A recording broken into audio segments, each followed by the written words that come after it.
Selamat berjumpa kembali dalam layanan audio Sahabat Seperjalanan. Hari ini adalah hari Senin 25 Maret 2024. Tema renungan saat teduh kita dengan judul Kebaikan yang Dibenci. Firman Tuhan terambil dalam Markus 11 ayat 15-19. Saya bacakan ayat 18-19.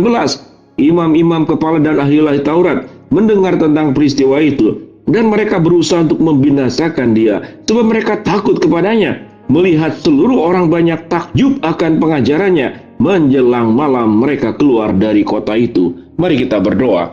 Bapa yang di dalam surga, kami ingin belajar bahwa semua kebaikan yang diperbuat oleh setiap kita masing-masing tidak selalu mendapatkan respon yang sama baiknya. Dalam nama Tuhan Yesus kami berdoa, amin.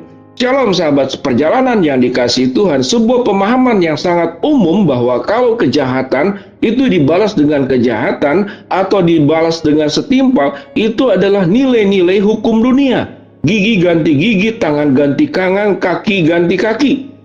Kalau engkau pukul sekali, saya akan pukul sekali. Itu hukum dunia, hukum timbal balik. Dan kalau kita berbicara tentang hukum yang ada di negara, juga peraturannya juga mirip-mirip. Setiap tindakan kejahatan, setiap perbuatan buruk harus mendapatkan imbalan supaya ada efek jera, dan tujuan utamanya adalah supaya berhenti untuk melakukan keburukan yang sama di waktu-waktu kemudian. Sehingga orang yang mencuri ayam saja itu ada pasalnya. Orang masuk ke rumah halaman orang saja ada pasalnya. Orang mencuri dalam bentuk apapun juga ada pasalnya. Setiap tindakan buruk akan juga berdampak buruk kepada yang bersangkutan. Tetapi kalau berbicara tentang tindakan baik, sebuah kebaikan yang disampaikan, sebuah kebenaran yang disampaikan, maka tidak selalu akan mendapatkan respon yang baik. Kita tahu dengan jelas bagaimana Tuhan Yesus dalam kasih-Nya, dalam cintanya datang ke dalam dunia, dan beberapa hari ke depan kita akan menghadapi suasana Jumat Agung, dan kemudian menghadapi Paskah. Semua kebaikan. Ada orang yang kemudian meresponnya dengan luar biasa, terkagum-kagum kepada Kristus untuk semua apa yang dibuatnya. Bagaimana mungkin Allah mau datang ke dalam dunia sebagai manusia, meninggalkan tahtanya sebagai Allah, lalu kenosis mengosongkan diri menjadi sama dengan seorang manusia, dan bahkan sampai taat mati di kayu salib. Itu kebaikan yang luar biasa. Ada yang merespon dengan sangat tepat, mensyukuri. Termasuk setiap sahabat seperjalanan. Mengapa sahabat seperjalanan mempercayai Kristus? Karena kita merespon dengan benar untuk semua kebaikan, cinta kasih, dan anugerah yang sudah Kristus berikan. Tetapi ada orang justru yang membenci kebaikan yang diperbuat oleh Yesus. Demikian juga kita sebagai anak-anak Tuhan. Tidak semua kebaikan yang kita buat lalu orang meresponnya dengan cara yang sama. Peristiwa yang tercatat dalam Markus 11 ayat 15-19, ada peristiwa bagaimana Yesus menyampaikan sebuah kebaikan. Kebaikannya bagaimana? Agar mereka itu bisa menghormati bait Allah. Mereka itu bisa menghargai Tuhan. Karena Tuhan sudah memberkati mereka di dalam segala berkat yang mereka rasakan di sepanjang hidup mereka. Sampai detik di mana Yesus masuk ke bait Allah dan kemudian menunggang balikan para penukar uang. Lalu kemudian membalikkan penjual-penjual binatang. Catatan dalam Alkitab itu penjual merpati.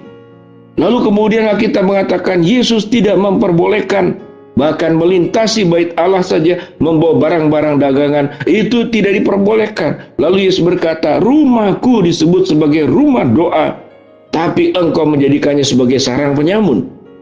Menjadi sebuah pertanyaan, bukankah berjualan itu sebagai hal untuk mencari nafkah? Sebetulnya intinya tidak di sana. Mereka sudah berjualan di tempat lain. Mereka sudah mendapatkan berkat. Mereka sudah dipelihara Allah sekian lama. Tetapi sesungguhnya harusnya mereka yang berjualan itu datang ke bait Allah untuk beribadah.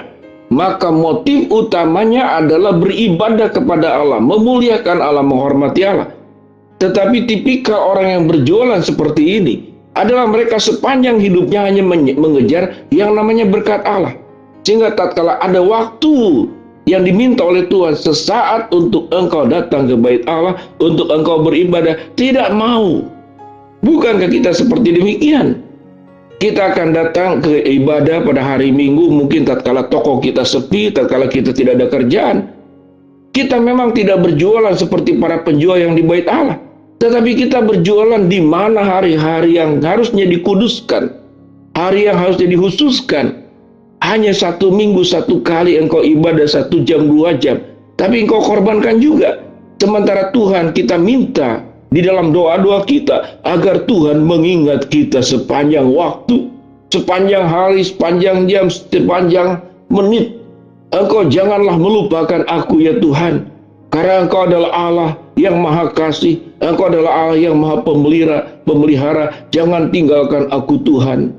Doa kita bukankah seperti demikian? Tetapi sewaktu kita diminta oleh Tuhan, satu waktu engkau memuliakan Allah, engkau beribadah, engkau mendengarkan firman Allah, lalu kita tidak mau. Bukankah kita termasuk kelompok penjual, penukar uang, penjual binatang, merpati, yang ditunggang balikan oleh Yesus? Tetapi yang menarik adalah tipikal orang yang berikutnya. Apa yang dicatat yang di dalam bacaan tadi kita? Imam-imam kepala dan ahli-ahli Taurat mendengar tentang peristiwa itu dan mereka berusaha untuk membinasakan dia. Bagaimana mungkin yang disebut dengan imam kepala? Imam itu berarti adalah orang yang membawa setiap orang, setiap manusia untuk datang kepada Allah. Itu imam. Imam itu perantara. Kalau kita berbicara tentang perantara yang ada di dalam dunia ini, maka perantara itu adalah yang mendistribusikan produk-produk yang dibutuhkan oleh masyarakat untuk dijual. Itu dalam dunia bisnis. Sementara imam dalam pemahaman di sini, perantara adalah membawa hadirat Allah, membawa kebenaran Allah, membawa kehendak Allah disampaikan kepada manusia dan membawa manusia untuk datang kepada Allah. Itu yang disebut dengan imam atau perantara. Tetapi justru imam ini yang disebut dengan dia membenci dan ingin membinasakan Yesus. Menjadi sebuah pertanyaan, mengapa sedemikian penting untuk membinasakan Yesus? Karena Yesus gangguan. Mungkin imam-imam kepala ini ada kong kali kong dengan para penjual. Setelah selesai berjualan kemudian bagi hasil.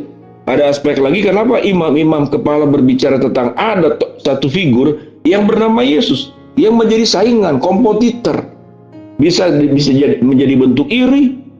Pengikut-pengikut imam-imam kepala ini kemudian menjadi berpindah. Bukankah itu terjadi dalam dunia politik?